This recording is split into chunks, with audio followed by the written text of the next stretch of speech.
പാലയും ഈരാറ്റുപേട്ടയും പലപ്പോഴും പല കാരണങ്ങളാൽ വാർത്തകളിൽ നിറഞ്ഞു നിന്നിരുന്ന രണ്ട് പ്രദേശങ്ങളാണ്. ആ പ്രദേശങ്ങൾക്കിടയിലുള്ള താരതമ്യം, ആ പ്രദേശങ്ങളിൽ നിലനിന്നിരുന്ന പരസ്പര ആക്ഷേപങ്ങൾ, പരസ്പര വിവാദങ്ങൾ, പരസ്പരമായ പല കാര്യങ്ങൾ കൊണ്ടും ശ്രദ്ധേയമായ രണ്ട് സ്ഥലങ്ങളാണ് പാലയും ഈരാറ്റുപേട്ടയും. ഈരാറ്റുപേട്ടയ്ക്ക് മേൽ ഒരുപാട് ആരോപണങ്ങൾ, അതിനകത്ത് തീവ്രവാദമുണ്ട്, ഭീകരവാദമുണ്ട്, അങ്ങനെ ഒരു കുറേ ആരോപണങ്ങൾ അവിടെ. പാലായുമായും ബന്ധപ്പെട്ടും പലതരത്തിലുള്ള പ്രതിഷേധങ്ങൾ, ആക്ഷേപങ്ങൾ, ആരോപണങ്ങൾ ഒക്കെ നിറഞ്ഞു നിന്നിരുന്ന ഒരു സ്ഥലം.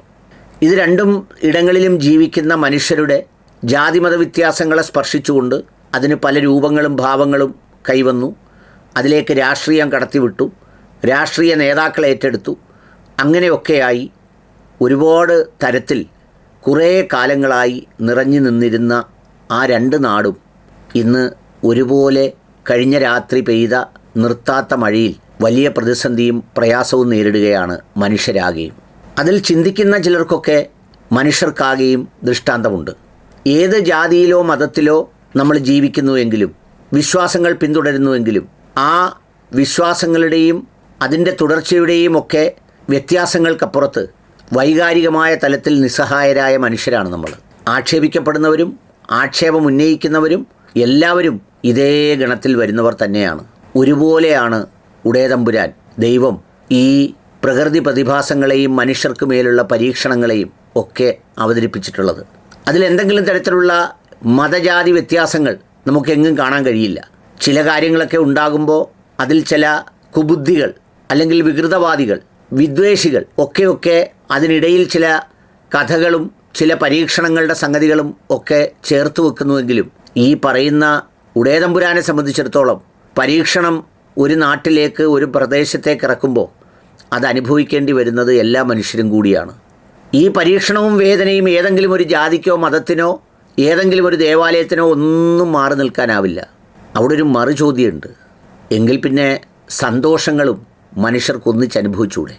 സന്തോഷങ്ങൾ എന്തിനാണ് കമ്പാർട്ട്മെൻ്റലൈസ് ചെയ്ത് ആ സന്തോഷങ്ങളെ തടസ്സപ്പെടുത്തുന്ന മനുഷ്യനിർമ്മിത ധാരണകളും വാക്കുകളും ആക്ഷേപങ്ങളും ആരോപണങ്ങളും കൊണ്ട് അങ്ങോട്ടും ഇങ്ങോട്ടും വേദനിച്ചും മുറിച്ചും മുറിപ്പെടുത്തിയും ആ മുറിയുന്നതിൽ വീണ്ടും മുളക് പുരട്ടിയും ഒക്കെ സഞ്ചരിച്ചു പോകുന്നത് എന്ന് തോന്നിപ്പിക്കുന്ന നിമിഷങ്ങളുടെ ചിന്തകൾ കൂടി ഇതിലേക്ക് ചേർത്ത് വെക്കേണ്ടതുണ്ട്. ഈരാറ്റുപേട്ടയെ ചുറ്റി പൂഞ്ഞാർ ആറും തീക്കോയി ആറുമുണ്ട്. ആ രണ്ടാറും ഒരുപോലെ തന്നെ നിറഞ്ഞു എന്നാണ് അവിടുത്തെ ചില സുഹൃത്തുക്കളെ വിളിച്ചപ്പോൾ അറിയാൻ കഴിഞ്ഞത്.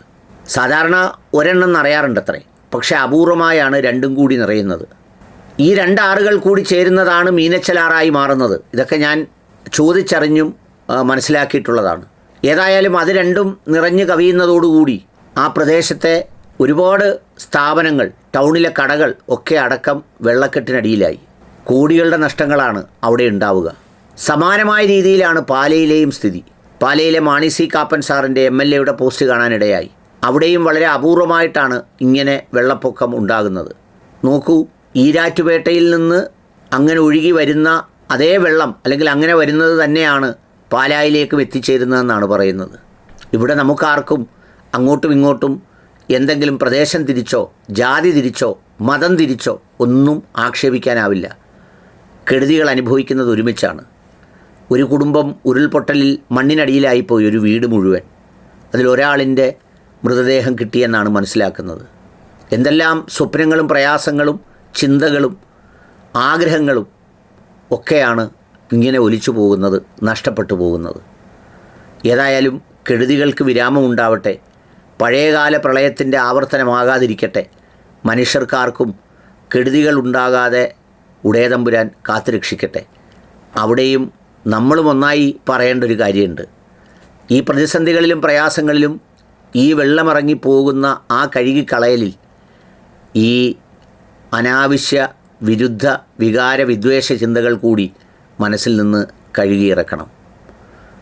പ്രയാസങ്ങളും പ്രതിസന്ധികളും പരീക്ഷണങ്ങളും ഒരുപോലെ അനുഭവിക്കുന്നത് പോലെ സ്നേഹവും സന്തോഷവും ചേർന്ന് നിൽക്കലും ഒരുപോലെ അനുഭവിക്കാൻ നമുക്കാവണം.